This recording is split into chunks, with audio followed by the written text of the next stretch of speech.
because I still always knew I wanted to be an entrepreneur. I didn't know what, but I was on the path of figuring that out, which I also didn't know I was actually on that path.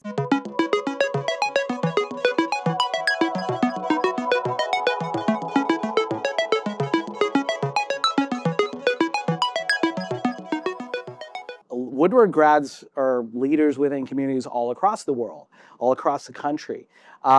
You chose to stay in Atlanta and you went to Georgia State. Walk us through kind of that mindset of being in Atlanta, staying in Atlanta, how to go through that process. Yeah. So, not to get too personal with you all, but I'll share with you that the my family situation was not exceptional, and so when I graduated from high school, I actually moved out. So I've been on my own since I was 18. Um, Started working and wanted to put myself through college. Um, so that is why I went to Georgia State and wound up in the retail in the culinary industry. So cooked my way through and back to this restaurant where the owner said, "We want you to stay. What do you want to do?" I worked really hard. I wound up being a shift manager. Like I cooked in the kitchen for 6 months, and then they were like, "Wow, you show up on time. You do the work you're supposed to do. You have a brain. You can think. Become a swing manager." So I became a manager, and I was 19 years old at this point.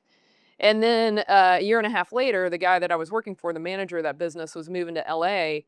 And I really wanted to do real food. Like I was really into cooking and wanted to get into, and this was fast casual restaurant, Ship Fibers on Peachtree. It was actually the original Of course. Euro restaurant. And so my friends at R. Thomas next door had gone to a place called Indigo Coastal Grill and Partners Morningside Cafe, which were these two amazing restaurants owned by a husband and wife team in Virginia Highlands. And they said, "They're hiring, you should come over." And so I went and interviewed, wound up getting the job, and started out all over again as a day prep cook, shucking oysters and peeling carrots. And so that journey began.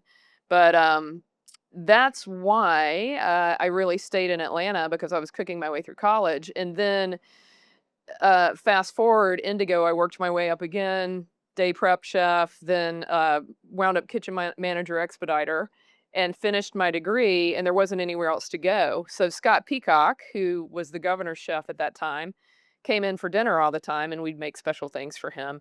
He called me one day and he said, "Hey, I've gone to work at Harry's Farmers Market."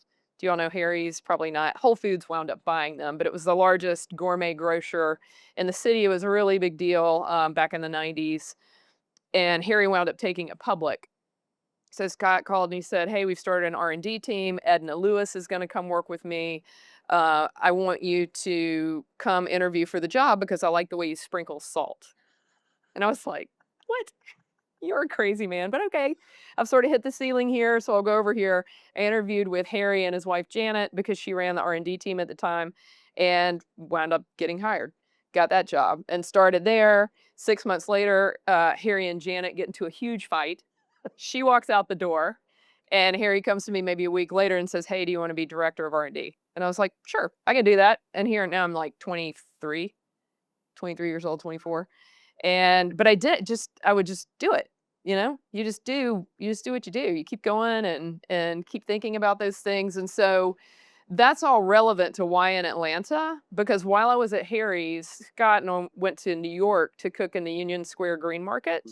And on that trip, I walked out of a retail store called Bridge Kitchenware and said, "Scott, this is it. I'm going to have a store like this in Atlanta." Because I still always knew I wanted to be an entrepreneur. I didn't know what, but I was on the path of figuring that out, which I also didn't know I was actually on that path. But I was frustrated as a chef because I couldn't find stores that had the tools that I wanted, not great customer service. I remember standing in Williams-Sonoma one day when I was like, I'll pay for it now. I don't care if it comes 6 months from now." This is all pre-internet, if you can imagine that world, which was 5 seconds ago, it seems like. But so I walked out of the store Bridge that had everything under the sun. And we were looking for a carbon steel crepe pan. We had gone to 8 different stores in the city. None of them had it. I was like, "I can't believe we're in New York. I thought they would have everything." And he said, "Well, let's go to the one business because I know it'll have it." So it spoke to me that he had so much faith in this company. We walk out, that was it. And so fast forward about a year later, I'm walking on the beach with a friend. She said, "What are you going to do next?" And I said, "I keep thinking about this business. I'm going to go home and open it." And that was September of 94. And 6 months later, within 6 months, I found a location, wrote a business plan, got turned down by 8 banks, figured out funding, figured out the vendors, and opened a retail business, which was crazy, and I was 25 years old. I had a retail business and I couldn't leave. I mean, you can't leave. And I've had that business for the last 31 years, grew it to 7 stores, different locations around the city, and 150 employees, 125 chefs, 350 people in the cooking school. So it's expanded and contracted over time. But once I started that journey Yeah. at 25, I didn't have the option to leave.